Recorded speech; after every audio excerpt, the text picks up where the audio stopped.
Introducing API testing.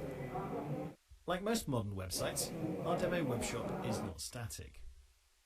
It constantly evolves to accommodate new functionalities and features. Our development team has just finished creating a new delivery address selector for the demo webshop.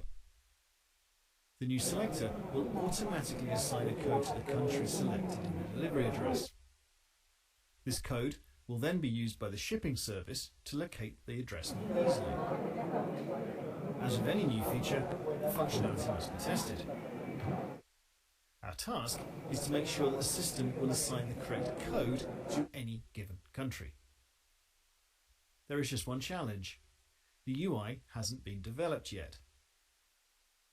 Since this feature is in such an early stage, the functional code has been written, but there is no user interface available. This means, of course, that we cannot test using the UI.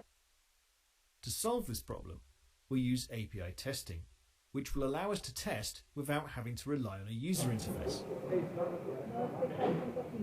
By the end of this lesson, you will be able to define what API and web services are, understand the benefits of testing API over UI. Firstly, we need to define what an API is. API stands for Application Programming Interface. An API can be seen as a messenger. It takes requests, transmits them to the system, instructing it on what you want to be done, and then carries the response back to you. As a simple example, we can imagine the API as a waiter in a restaurant. You're sitting at the table with a menu to choose from. The kitchen receives and then prepares your order. But what's missing is the critical link that will take your order to the kitchen and then deliver the food back to your table. That's where the waiter, or API, comes in. The waiter is the messenger that takes your order, or the request, and tells the system, or in this case the kitchen, to process or cook it. The waiter will then deliver the food back to you. The waiter returning is the response. You may have to enter some data into a request to continue. This can be seen as being the order itself. The waiter, our API, is effectively the messenger of our data, or the food order. The waiter then brings our food out to us, which is the response data. If we wanted to add a whole new layer of complexity to it, we could also imagine that you and the chef don't speak the same language, and therefore cannot understand each other. If, for example, you speak English, and the chef only speaks Italian, you would need the waiter to take your order in English.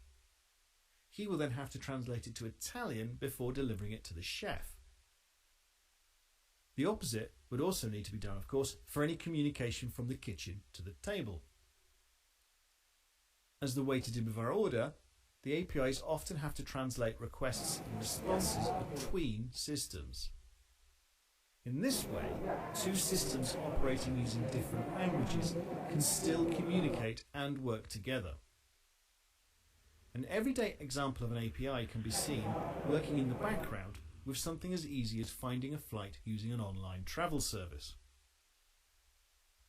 This service collects information from many different airlines' websites. To do so, it interacts with the website's APIs. The travel service can ask for information such as luggage allowances, discounts, seat availability, etc. from the airlines using their APIs.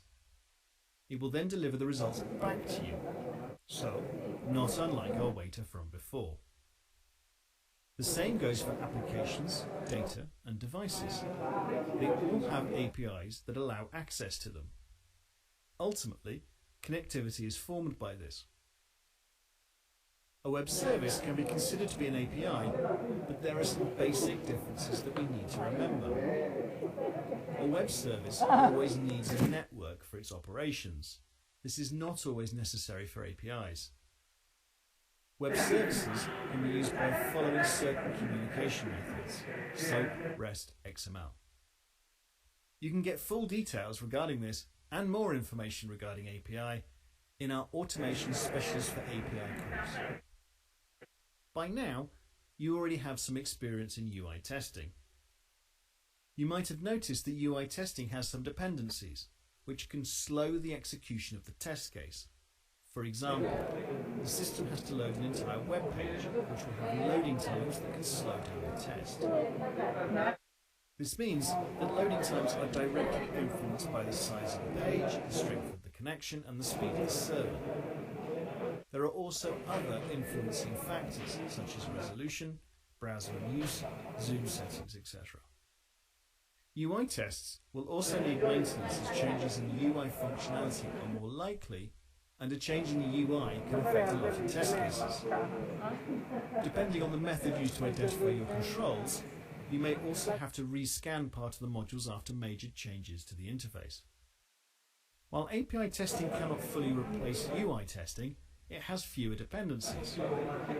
There are no pages to load or browsers to use as you access the code on the server directly. This means you can perform tests hundreds of times faster, and that you won't have to change them if the UI is updated or changed.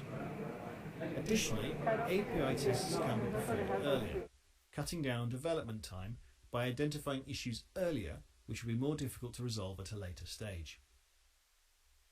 Finally, while testing API, you can test and access parts of the code that are not shown in the UI.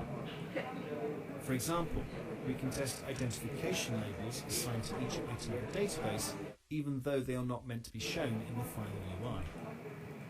Nevertheless, as mentioned before, API testing cannot fully replace UI testing. This is because the UI itself needs to be tested to ensure it functions correctly, particularly because this is the interface customers will use.